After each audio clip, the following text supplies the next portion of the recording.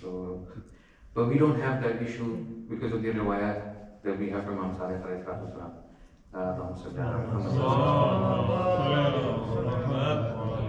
So based on our riwayat, our jurists have not ruled the way they ruled it.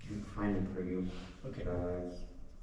Can I bring it up next time? I bring it up. Sure. That's okay. I don't have the presence of mind right now.